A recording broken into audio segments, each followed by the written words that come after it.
So hello guys, welcome back to my channel tech SG. তো বন্ধুরা, আমরা যখন একটা ইউটিউব চ্যানেল ক্রিয়েট করি তখন প্রথম অবস্থাতে কোন ভুলগুলো করা চলবে না এটা কিন্তু অনেক মানুষ জানে না যে একটা ইউটিউব চ্যানেল যখন আমরা ক্রিয়েট করি তারপর কোন ভুলগুলি করা চলবে না এটা কিন্তু সেরকম কেউ জানে না। সেই ভুলগুলোর কথা কিন্তু সেরকম কেউ জানে না। ওকে, তো আজকে আমি তোমাদের এমন 10টা ভুল বলে দেব যে ভুলগুলি একদম কিন্তু করা চলবে না প্রথম অবস্থাতে।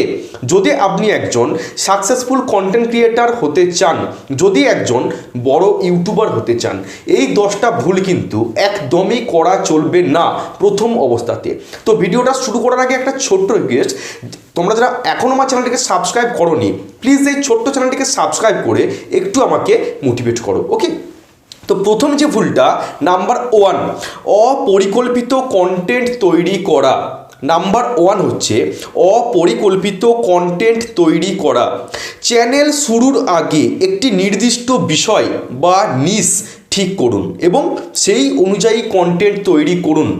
তাহলে কি জানতে পারছি আমরা, চ্যানেল ক্রিয়েট করার আগে এটা আমাদেরকে ভাবতে হবে যে কোন কন্টেন্ট নিয়ে, কোন ক্যাটাগরি নিয়ে আমরা আমাদের ভিডিওগুলোকে তৈরি করব। কারণ প্রত্যেকটা মানুষের মধ্যে কিন্তু আলাদা আলাদা ট্যালেন্ট থাকে, ঠিক আছে? সব কিন্তু সবাই একই ক্যাটাগরির জন্য প্রস্তুত নয়। বা আমি যেমন টেক ক্যাটাগরি নিয়ে ভিডিও বানাচ্ছি, কেউ কুকিং ক্যাটাগরি নিয়ে পারদর্শী, কেউ ব্লগিং ক্যাটাগরি নিয়ে পারদর্শী। প্রত্যেকটা মানুষের মধ্যে কিন্তু আলাদা আলাদা ট্যালেন্ট আছে। এটা তোমাদেরকে আগে খুঁজে বার করতে হবে যে কোন টাইপের ভিডিওগুলো বানাতে আমি সবথেকে বেশি কমফোর্টেবল। সেই টাইপের ভিডিওগুলি নিয়ে কিন্তু তোমাদেরকে একটি চ্যানেল তৈরি করতে হবে এবং একই ক্যাটাগরি যেন থাকে প্রত্যেকটা ভিডিও, মিক্সড কন্টেন্ট যেন না থাকে। যদি সাকসেসফুল ইউটিউবার হতে চাও, ওকে, একটা নিশ ঠিক করতে হবে, একটা ক্যাটাগরি তোমাদেরকে সিলেক্ট করতে হবে যে আমি এই ক্যাটাগরি নিয়ে কাজ করব, বা আমি টেক চ্যানেল ওপেন করব, আমি কুকিং চ্যানেল ওপেন করব, আমি ব্লগিং ভিডিও বানাবো। ওকে, তাহলে চ্যানেলটা শুরু করার আগে তোমাদেরকে এটা কিন্তু মনস্থির করতে হবে। এটা হচ্ছে নাম্বার 1। এবার নাম্বার 2 হচ্ছে অনিয়মিত ভিডিও আপলোড। অনিয়মিত ভিডিও আপলোড আমি কিন্তু বারবার বলি, প্রত্যেকটা ভিডিওতে তোমাদেরকে বলি, সাকসেসফুল ইউটিউবার হতে চাইলে, সাকসেসফুল কন্টেন্ট ক্রিয়েটার হতে চাইলে কিন্তু ডেলি ভিডিও আপলোড কিন্তু করতেই হবে। কারণ এটা কিন্তু 2012, 13, 14 সাল নয়, এটা কিন্তু 2024 সাল, 2025 কিন্তু আসতে চললো। এখন যদি ইউটিউবে সাকসেস পেতে হয়, প্রত্যেক দিন কিন্তু কোয়ালিটিফুল ভিডিও ইউটিউবে আপলোড দিতেই হবে। একটা দিনও কিন্তু ভিডিও দেওয়া মিস করা চলবে না। এবং প্রথম অবস্থাতে যখন তোমার চ্যানেলটা বড় আকার ধারণ করবে, 1 লাখ 2 লাখ সাবস্ক্রাইবার হয়ে যাবে, তখন যদি তুমি 2 থেকে 3 দিন অফ দাও, খুব একটা এফেক্ট কিন্তু পড়বে না। বাট প্রথম অবস্থাতে যখন তোমার চ্যানেলের সাবস্ক্রাইবার সংখ্যা 0, যখন তোমার চ্যানেলের সাবস্ক্রাইবার সংখ্যা 10টা কি 20টা, তখন কিন্তু ভিডিও আপলোড করা একদিনও কিন্তু বন্ধ করলে চলবে না। প্রত্যেক দিন কিন্তু তোমাদেরকে আরও মোটিভেট হয়ে ভালো কন্টেন্ট তোমাদেরকে বানানো শিখতে হবে যদি সাকসেসফুল ইউটিউবার হতে চাও। ওকে, এটা হচ্ছে 2 নম্বর পয়েন্ট। 3 নম্বর পয়েন্ট হচ্ছে কন্টেন্টের মান কম রাখা। কন্টেন্টের মান কম রাখা, কোয়ালিটিফুল কন্টেন্ট কিন্তু তোমাদেরকে বানাতে হবে। কারণ এটা 2024 সাল, 2025 কিন্তু আসতে চললো, আর হাতে মাত্র কটা দিন বাকি। যদি সাকসেসফুল ইউটিউবার হতে চাও, কোয়ালিটিফুল কন্টেন্ট কিন্তু প্রোভাইড করতেই হবে। ওকে, তোমার পেছনের ব্যাকগ্রাউন্ডটা কিন্তু মানুষ দেখতে আসে না, তোমার ভিডিওটা মানুষ দেখে। তুমি কি টাইপের ভিডিও বানাচ্ছ, তোমার ভিডিও বানানোর মধ্যে কতটা দম আছে, তোমার মধ্যে কতটা কোয়ালিটি আছে, ভিডিওর মধ্যে কতটা কোয়ালিটি আছে, এটা কিন্তু মানুষ দেখে। ওকে, তোমার ফোনটা কত দামের এটা কিন্তু মানুষ দেখে না, তোমার কথাগুলো কত ইম্পর্টেন্ট, তুমি ভিডিওটার মধ্যে কি শেখাচ্ছ মানুষকে, এটা বেশি ইম্পর্টেন্ট। ওকে, তাহলে কোয়ালিটিফুল ভিডিও কিন্তু বানাতেই হবে যদি সাকসেসফুল ইউটিউবার হতে চাও। আর অধিকাংশ মানুষ কিন্তু এখানেই ভুলটা করে, তারা কোয়ালিটিফুল ভিডিও বানায় না। ওকে, ভালো মোবাইল থাকা সত্ত্বেও কিন্তু তারা কোয়ালিটিফুল ভিডিও বানাতে পারে না। কেন? তারা ক্যামেরার সামনে দাঁড়িয়ে ঠিকঠাকভাবে কথা বলতে পারে না। মোবাইলের সামনে দাঁড়িয়ে, ক্যামেরার সামনে দাঁড়িয়ে তোমাকে ঠিকঠাকভাবে কথা বলতে শিখতে হবে। ওকে, ইউটিউবার হতে গেলে লাজ লজ্জা করলে চলবে না। লোকে আমাকে কে কি বললো, ঠিক আছে, আমি দেখতে কেমন, এসব ভাবলে কিন্তু চলবে না যদি সাকসেসফুল ইউটিউবার হতে চাও। ওকে, লজ্জা করা কিন্তু একদমই চলবে না। অনেক মানুষ লাজুক থাকে, তারা ক্যামেরার সামনে দাঁড়িয়ে কথা বলতে পারে না, ইতস্তত বোধ করে, কথা আটকিয়ে যায়, একটার পর আরেকটা কি বলবো সেটা বুঝতে পারে না। একটু প্র্যাকটিস করতে হবে। প্রথমেই হবে না, একটু প্র্যাকটিস করতে হবে। একটা ভিডিওকে বানানোর আগে আয়নার সামনে দাঁড়িয়ে তুমি কথা বলাটা প্র্যাকটিস করো, ওকে? তারপর ক্যামেরাটা অন করে তুমি কথা বলো, অনেকটা দেখবে ব্যাপারটা চলে আসবে, কথা বলতে তুমি পারবে। প্রথমেই কিন্তু একটা মানুষ সব কিছু পারে না, আস্তে আস্তে কিন্তু তাকে নিজেকে উন্নত করতে হবে, ডে বাই ডে ভিডিওর কন্টেন্টকে আরও উন্নত করার চেষ্টা করতে হবে যদি সাকসেসফুল ইউটিউবার হতে চাও, ওকে? তাহলে এটা হচ্ছে 3 নম্বর পয়েন্ট। 4 নম্বর পয়েন্টটা কি? অতিরিক্ত লম্বা ইন্ট্রো। এক মানুষ আছে দেখবে যে মূল ভিডিও যাওয়ার আগে অনেকটা টাইম নষ্ট করে ফেলে, হাবজা গবজা বিভিন্ন ভিডিও ফুটেজ ঢুকিয়ে তারা লম্বা করে ফেলে, মানে ইন্ট্রোটাকে অনেকটা লম্বা করে ফেলে, ওকে? এটা কিন্তু করা একদমই চলবে না। ঠিক আছে, প্রথমে শর্টে একটু ইন্ট্রোটা দিয়ে দিলে আমার চ্যানেলের নাম হচ্ছে এই, ঠিক আছে? Welcome back to my channel, আমি যেমন বলি welcome back to my channel tech SG. ছোট্ট একটা ইন্ট্রো তোমরা সেট করে রাখবে, তারপর কিন্তু তোমাদেরকে মূল ভিডিওটা স্টার্ট করে দিতে হবে, ওকে? বেশি লম্বা ইন্ট্রো করতে গেলে কিন্তু প্রথম তোমাদের ভিডিওতে ভিউজ আসবে না, বুঝতে পারলে? তাহলে হচ্ছে এটা 4 নম্বর পয়েন্ট। 5 নম্বর পয়েন্টটা হচ্ছে থাম্বনেল ও টাইটেলকে অবহেলা করা। অনেক মানুষ আছে তারা পারলেও ইচ্ছাকৃতভাবে তারা থাম্বনেলটাকে ভালো করে না, ঠিক আছে? আর যারা জানে না তাদের কথা বাদ দাও, ঠিক আছে? থাম্বনেলটাকে কিন্তু তোমাদেরকে সুন্দর করে বানাতে হবে, সুন্দর করে থাম্বনেলটাকে এডিটিং করতে হবে যদি তোমাদের ভিডিওতে ভালো ভিউজ নিয়ে আসতে চাও। আর একটা ভিডিওকে ভাইরাল করানোর পেছনে মূল অস্ত্র হচ্ছে ভিডিওর টাইটেল। ভিডিওর টাইটেলটা যদি তুমি ভালো করে লিখতে না পারো, তোমার ভিডিও জিন্দেগি ভাইরাল হবে না। ভাইরাল তো কখনো একদিনই হয় না, ঠিক আছে? যে তুমি একটা ভালো টাইটেল দিয়ে দিলে তোমার ভিডিওটা একদিনের মধ্যেই ভাইরাল হয়ে যাবে, এমনটা কিন্তু না।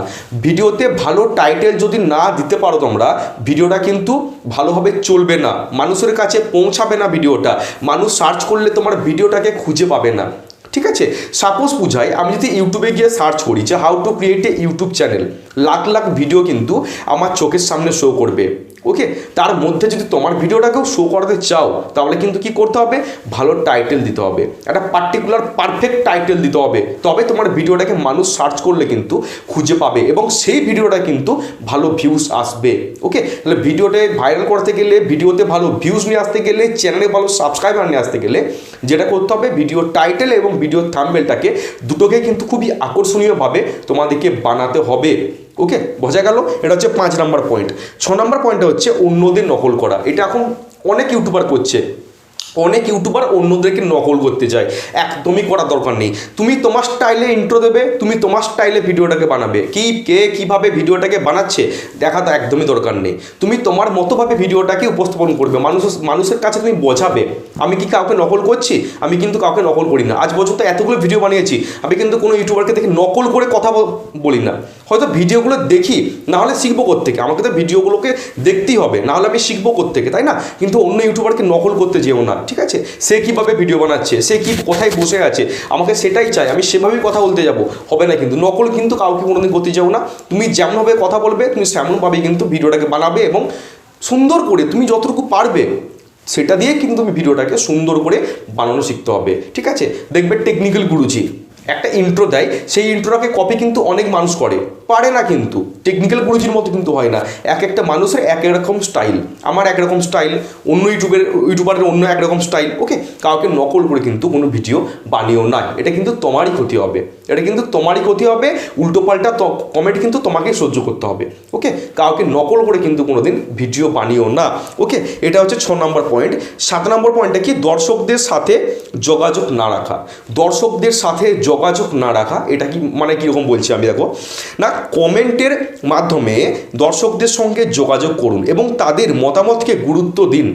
ধরো তুমি একজন নতুন ইউটিউবার, তোমার চ্যানেলের সাবস্ক্রাইবার সংখ্যা হচ্ছে 100টা কি 200টা বা তারও কম।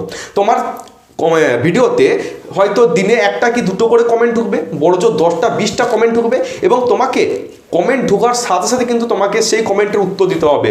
কেউ যদি বলে বা তোমার ভিডিওটা দেখে খুবই ভালো লাগলো, তাকে সঙ্গে সঙ্গে তুমি কমেন্ট করবে থ্যাঙ্কস, ওকে? পাশে থেকে থাকবেন, আরও আমাকে সাপোর্ট করুন। তোমাকে সঙ্গে সঙ্গে কিন্তু কমেন্টের উত্তর দিতে হবে যদি একজন বড় ইউটিউবার হতে চাও। দর্শকদের কখনো মানে কি বলবো অবহেলা করো না, যাদের জন্য সব কিছু, যারা আজকে বড় বড় ইউটিউবার, তারা আজকে এই জায়গায় পৌঁছেছে কাদের জন্য? অডিয়েন্সদের জন্য, ভিউয়ার্সের জন্য। ভিউয়ার্সরা সাপোর্ট করেছিল বলেই কিনা তারা আজকে ওই উঁচু জায়গায় পৌঁছাতে পেরেছে, না হলে কিন্তু সম্ভব নয়। তোমার ভিডিও কারা দেখছে? তোমার ভিডিওটাকে কারা দেখছে, ভিউয়ার্স দেখছে, সেই ভিউয়ার্সরা যখন তোমাকে কমেন্ট করবে সেই কমেন্টের রিপ্লাই কিন্তু তোমাকে সাথে সাথে দিতে হবে, যদি তোমার সাবস্ক্রাইবারদের তুমি ধরে রাখতে চাও। না হলে সাবস্ক্রাইব করবে, যখনই দেখবে কমেন্ট করছি রিপ্লাই দিচ্ছে না, ঠিক আছে, গুরুত্ব দিচ্ছে না, একজন তোমাকে বললো যে এই ভিডিওটা বানাতে, তুমি সেই ভিডিওটাকে বানাচ্ছই না, ওকে, তাহলে এরকম করলে কিন্তু চলবে না, তোমাদের চ্যানেল কোনো দিনই কিন্তু গ্রো করবে না। যতটুকু আমার নলেজ আছে আমি তোমাদের বোঝানোর চেষ্টা করেছি, আমি কিন্তু কারোর কাছ থেকে কপি করে নিয়ে এসে তোমাদেরকে বোঝাচ্ছি না, আমি যতটুকু ইউটিউবে শিখেছি ততটুকুই কিন্তু তোমাদেরকে বোঝানোর চেষ্টা করছি, ওকে। তাহলে এটা হচ্ছে 7 নম্বর পয়েন্ট। 8 নম্বর পয়েন্টটা কি, ভিউয়ের পেছনে দৌড়ানো। এটা হচ্ছে মস্ত বড় একটা ভুল, নতুন নতুন ইউটিউবারদের মস্ত বড় একটা ভুল। তারা ইউটিউব চ্যানেলটা ক্রিয়েট করার পর শুধু ভিউ, সাবস্ক্রাইবার, ওয়াচ টাইম এটার পেছনে সারা দিন রাত দৌড়ে চলেছে, দিয়ে নেট ফল একটা বড় জিরো হচ্ছে, ঠিক আছে। প্রথম অবস্থাতে ভালো কন্টেন্ট বানাও, তোমার কন্টেন্ট যদি ভালো হয়, তোমার ভিডিওর মধ্যে যদি একটা দম থাকে, পাবলিক তোমার ভিডিও দেখবে এবং লাইক, কমেন্ট, শেয়ার, সাবস্ক্রাইব করবে। কারোর কাছে হাত পাততে হবে না আমার চ্যানেলটাকে সাবস্ক্রাইব করে দিন, ঠিক আছে। আগে ভালো কন্টেন্ট বানাতে শেখো, তারপর তোমরা ভিউর আশা করবে, সাবস্ক্রাইবারের আশা করবে। তোমার কন্টেন্ট হচ্ছে লবডঙ্গা আর তুমি এদিকে ভিউর আশা করছো, লাখ লাখ ভিউজ তোমার ভিডিওতে, কেন হবে ভাই? তোমার ভিডিওটা মানুষ কেন দেখবে? আমি যদি ভিডিওটাকে ভালো করে না বানাই, কারোর খেয়ে দিয়ে কাজ নেই, সেই ভিডিওটা ঘন্টার পর ঘন্টা দেখবে। আগে ভিডিওটাকে ভালো করে বানাতে হবে, কিভাবে আমি আরও ভালো কন্টেন্ট বানাবো, কিভাবে আমি আরও ভালো ভিডিও বানাবো, এইটাকে তোমাকে আগে শিখতে হবে। যদি ভিডিওতে ভিউজ আনতে চাও লাইফ টাইম ভোর, ওকে, ভালো কন্টেন্ট বানানোর জন্য প্রস্তুত করো নিজেকে, তারপর তুমি ভিউ এবং সাবস্ক্রাইবারের আশা করবে, ওকে, বোঝাতে পারলাম? তাহলে এটা হচ্ছে 8 নম্বর পয়েন্ট। 9 নম্বর পয়েন্ট হচ্ছে এসইও এর গুরুত্ব না দেওয়া। SEO, search engine optimisation. এসইওর ফুল ফর্ম হচ্ছে সার্চ ইঞ্জিন অপটিমাইজেশন। এসইও কথাটা হচ্ছে, এসইও মানে কি, এসইও কি নিয়ে গঠিত হয়? ভিডিওর টাইটেল, ভিডিও থাম্বনেল, ভিডিওর কন্টেন্ট, ডেসক্রিপশন, ট্যাগ, এই টোটালটাকে নিয়ে হচ্ছে এসইও।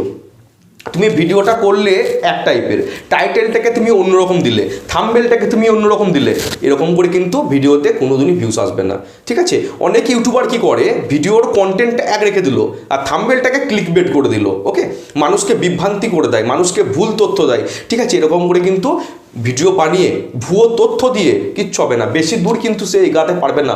হয়তো 1-2 ভিডিও ভাইরাল হয়ে যাবে, 2-3টে সাবস্ক্রাইবার কিন্তু চলে আসবে সে ভিডিওটা থেকে, কিন্তু সেই চ্যানেলটা লাইফ টাইম চলবে না।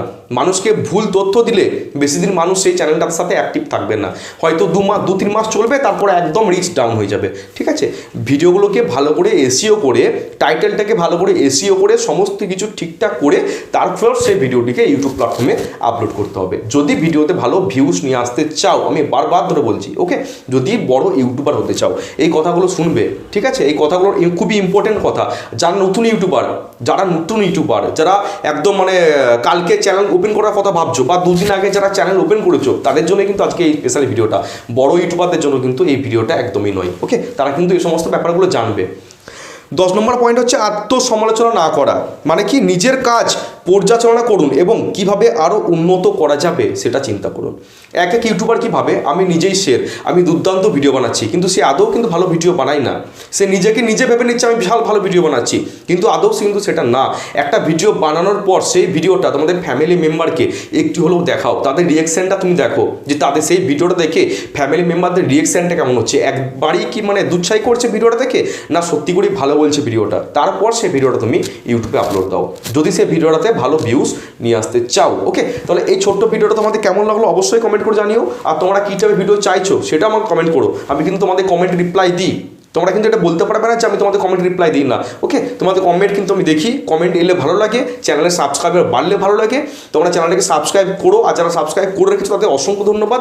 দেখা হচ্ছে কালকে, সবাই ভালো থেকো, সুস্থ থেকো, জয় হিন্দ, বন্দে মাতরম।